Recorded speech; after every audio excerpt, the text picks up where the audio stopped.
అంటే ఒక 10,000, 5,000 ఖర్చు పెట్టుకొని ఒక అడ్వకేట్ని, ఒక ఎక్స్పర్ట్ని వాళ్ళ సలహాలు తీసుకొని ఒక ప్రాపర్టీ తీసుకోమని ఇప్పుడు చాలా ఇంటర్వ్యూలు కూడా చెప్తున్నాం. అయినా కానీ కేవలం ఒక 5-10,000 గిఫ్ట్లు ఇస్తున్నారని చెప్పి 2-3 కోట్ల రూపాయలు తీసుకొని పోయి వాళ్ళకి ఇస్తున్నారు. ఇప్పటికే అది నడుస్తూనే ఉంది. సో ఇది ఎంతవరకు కరెక్ట్ అని మీరు భావిస్తారు? ఇప్పుడు మనకి జబ్బు వస్తే డాక్టర్ దగ్గరికి వెళ్తాము. అవును మేడం. ఓకే, ఒక లీగల్ ఇష్యూ వస్తే అడ్వకేట్ దగ్గరికి వెళ్తాం. కానీ ఒక ప్రాపర్టీలో ఇన్వెస్ట్ చేసే ముందు ఒక ప్రాపర్టీ అడ్వైజర్ ఆర్ ప్రాపర్టీ కన్సల్టెంట్ని కలవడానికి చాలా ఇబ్బంది పడతారండి జనాలు. ఎందుకంటే వాళ్ళకి ఏమనిపిస్తుంది అంటే మాకు అన్నీ తెలుసు. ఇప్పుడు గూగుల్ ఓపెన్ చేస్తే అన్ని ఇన్ఫర్మేషన్ ఉంది, కానీ గూగుల్ ఓపెన్ చేసుకుంటే మీకు ఏ డిజీజ్ ఉందో దాని మెడిసిన్స్ కూడా దొరుకుతుంది. అలానే మనం గూగుల్ మెడిసిన్స్ తీసుకోం కదా, you go to the doctor. But generally when you doing an investment over a 1 year budget, I always suggest మీరు ఒక ప్రాపర్టీ కన్సల్టెంట్ని కలవండి. ఎందుకంటే చాలా మటుకి కంపెనీ ప్రొఫైల్స్ వాళ్ళ దగ్గర 100% అవైలబిలిటీలో ఉంటుంది. ఏ కంపెనీ అందులో ఎంత పర్ఫార్మెన్స్ ఉంది, ఎస్పెషలీ వాళ్ళ ఫైనాన్షియల్ స్టెబిలిటీ ఏంటి, అట్లీస్ట్ ఆ ఒక సజెషన్ అన్నా మీకు ఒక ప్రాపర్టీ ఎక్స్పర్ట్ దగ్గర దొరుకుతుంది. So it is always better to consultant or a property expert. ఎందుకు అంటే ఆ డబ్బులు ఒక్కసారి మన జేబులో నుంచి వాళ్ళ జేబులోకి వెళ్ళిపోయిందంటే మళ్ళీ తిరిగి రాదు. అది తిరిగి రావాలంటే కూడా చాలా పాటుపడాలి. ఇది నాట్ ఓన్లీ ఇన్ ఫ్లాట్స్, ప్లాట్స్లో కూడా జరుగుతూ ఉన్నాయి. సో ప్లాటింగ్లో కూడా ప్రీ లాంచ్ అనేసి ఏ డెవలప్మెంట్స్ లేకుండా అమ్మేస్తున్నారు. అది 2 years అయినా, 3 years అయినా, 4 years అయినా డెవలప్మెంట్స్ అవ్వట్లేదు. ఫార్మ్ ల్యాండ్స్ అసలు యాక్చువల్లీ ఫార్మ్ ల్యాండ్స్ అనేది it's an unauthorised layout. Farm ల్యాండ్స్లో మోసాలు జరగడానికి ఛాన్సే లేదు. ఎందుకంటే వాడు చేసినా చేయకపోయినా ఇట్ ఈస్ నాట్ ఆథరైజ్డ్. అడగడానికి వాళ్ళకి కంప్లైంట్ చేయడానికి there is no department also. కానీ ఇక్కడ మనకి లీగలైజ్ చేసుకున్న కొన్ని ప్రాపర్టీస్ ఉన్నాయి, లైక్ డిటీసీపీ కానీ, హెచ్ఎండిఏ కానీ, మనకి అపార్ట్మెంట్స్ కానీ, అక్కడ కూడా మోసాలు జరుగుతున్నాయి. సో ఫార్మ్ ల్యాండ్స్ అనేది చాలా అది చాలా దూరం అనుకోవచ్చు మాట్లాడుకోవడానికి. కానీ ఇక్కడ లేఅవుట్స్లో కూడా మోసాలు జరుగుతున్నాయి, ఫ్లాట్స్లలో కూడా మోసాలు జరుగుతున్నాయి. ఇంకోటి ఏంటంటే ఈ ప్రీ లాంచ్లలో వీళ్ళు కొనేటివి ఒక అగ్రిమెంటే ఉంటుంది వాళ్ళ దగ్గర. ఆఫ్టర్ డూయింగ్ 100% పేమెంట్ రిజిస్ట్రేషన్ అవ్వదు ప్రాపర్టీది. ఎందుకంటే రిజిస్ట్రేషన్ అవ్వాలంటే అక్కడ ప్రాపర్టీ ఉండాలి.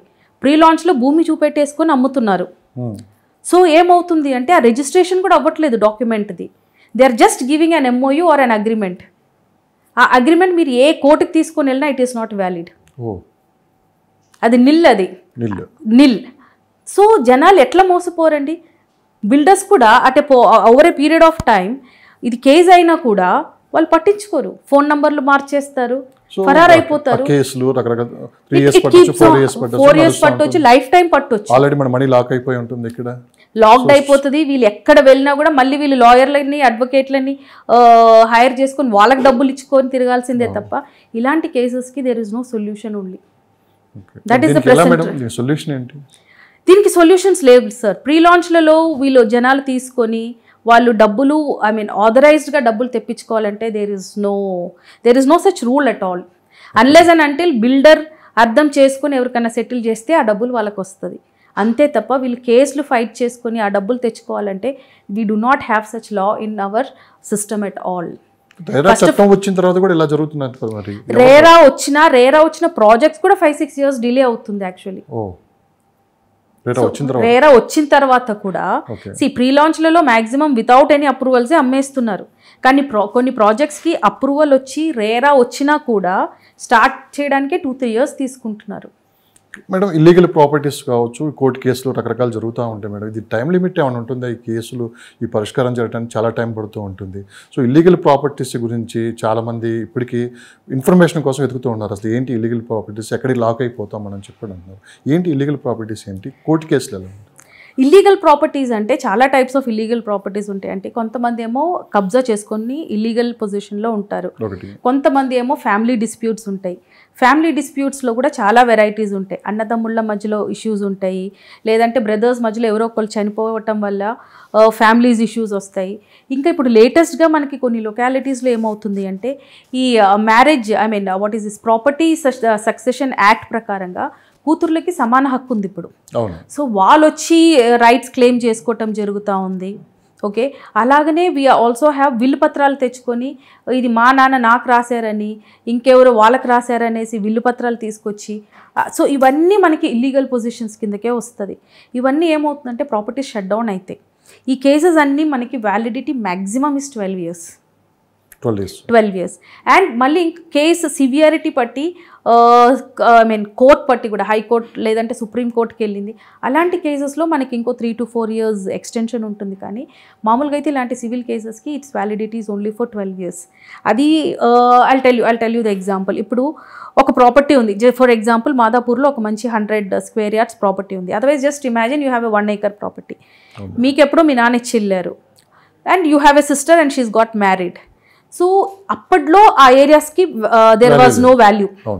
ఓకే, ఈ లాస్ట్ 5-6 years నుంచి ఆర్ 10 years నుంచి బాగా పెరిగిపోయింది. So your sister who is married, she might have got married in 2000 అనుకోండి. రీసెంట్గా వచ్చేసి ఒక కేసు పెడుతుంది మీ మీద. అదేంటంటే as per the Hindu succession act నాకు కూడా ఈక్వల్ షేర్ ఉంది ప్రాపర్టీలో, సో నాకు దీంట్లో వాటా కావాలి అని. కాకపోతే ఇక్కడ మనం గమనించాల్సింది ఏంటంటే she got married in 2000 and now we're in 2024. అలాంటి క్లెయిమ్స్ ఏమైనా క్లెయిమ్ చేసుకోవాలి అంటే after 12 years of our marriage, అంటే within 12 years of our marriage she has to do it. Time limit ఉందండి, we have that time limit. ఇప్పుడు నాకు పెళ్ళి అయిపోయింది, నాకు మ్యారేజ్ అయిపోయి 24 years అయింది. నేను ఇప్పుడు నా పేరెంటల్ ప్రాపర్టీని నేను అంటే మై పేరెంట్స్ ఆర్ దేర్, మా పేరెంట్స్ ఉన్నంత వరకు నేను క్లెయిమ్ చేసుకోవచ్చు. అదే మా నాన్నను మా అమ్మను పోయిన తర్వాత నేను క్లెయిమ్ చేసుకోవాలి అంటే ఆ 12 years స్పాన్లో నేను క్లెయిమ్ చేసుకోవాలి.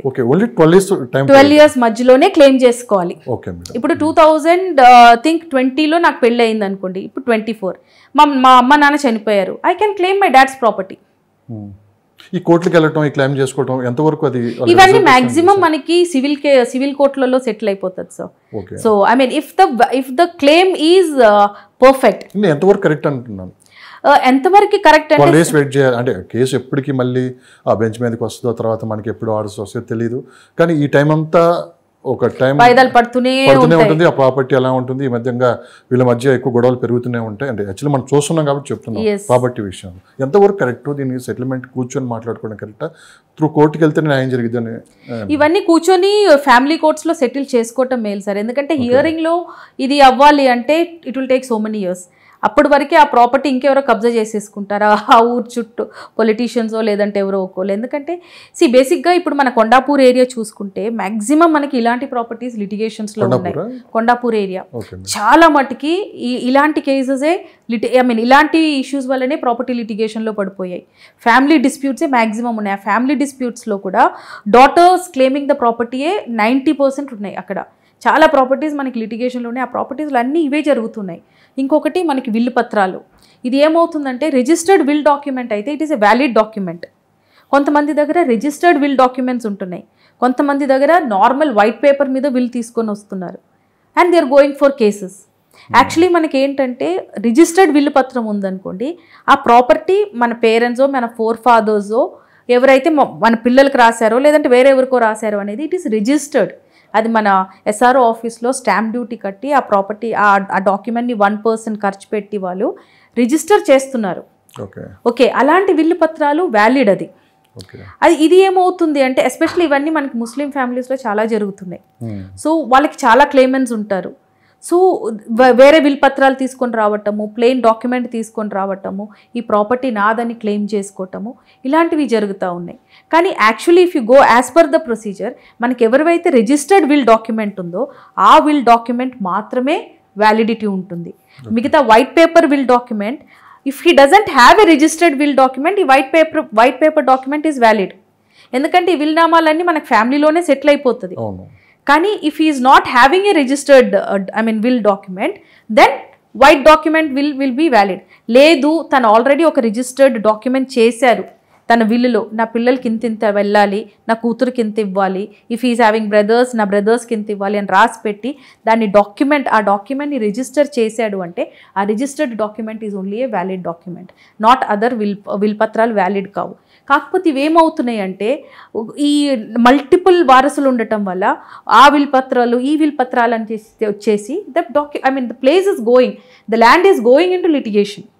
సో ఇలాంటివన్నీ మనం కోర్టుల చుట్టూ తిరిగే కంటే కూడా ఫ్యామిలీలో కూర్చొని డిస్కస్ చేసుకొని ఫ్యామిలీలో సెటిల్ చేసుకోవటం ఈజ్ ఫార్ బెటర్. అంత బాగుంది మేడం. తెలుసో తెలియక ఒక ఇల్లీగల్ ప్రాపర్టీ కొన్నారు, డిస్ట్రిబ్యూట్ లో ఉంది ఫ్యామిలీ మధ్య, అలాంటి వాళ్ళ పరిస్థితి ఏంటి మేడం?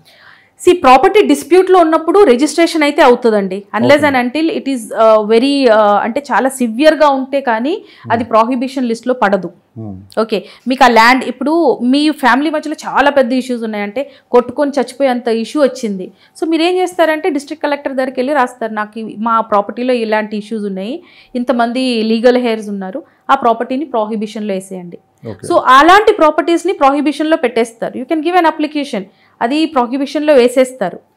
అది లేకుండా జస్ట్ ఏదో చిన్న చిన్న ఇష్యూస్ అవుతున్నాయి, నాకు ఇంత పర్సంటేజ్ కావాలి, నాకు ఇంత పర్సంటేజ్ కావాలని మీరు అన్న తమ్ముళ్ళు కొట్టుకుంటున్నారు, లేదంటే you are having a dispute, అలాంటి విషయాలలో మనకి కోర్టు వరకు వెళ్ళాల్సిన అవసరం లేదు, అది ప్రాహిబిషన్లో వేయాల్సిన అవసరం లేదు.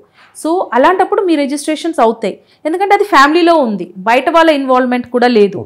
సో అలాంటి ప్రాపర్టీస్ రిజిస్ట్రేషన్ అవుతుంది అండి. బ్యాంకింగ్ సంబంధించి మనకి లోన్స్ అవి వస్తుంది సార్, ఎందుకంటే దాని మీద as long as you are having an FIR on that land, మీరు ఒక ఎఫ్ఐఆర్ ఫైల్ చేసుకున్నారనుకోండి ఆ ల్యాండ్ మీద, అప్పుడు మీకు ఇది లిటిగేషన్ మీకు రిజిస్ట్రార్లో ఎంటర్ అయిపోతుంది. అంతవరకు ప్రాపర్టీ ఈజ్ క్లియర్, మీ ఫ్యామిలీలో మీ మధ్యలో జరుగుతూ ఉంది.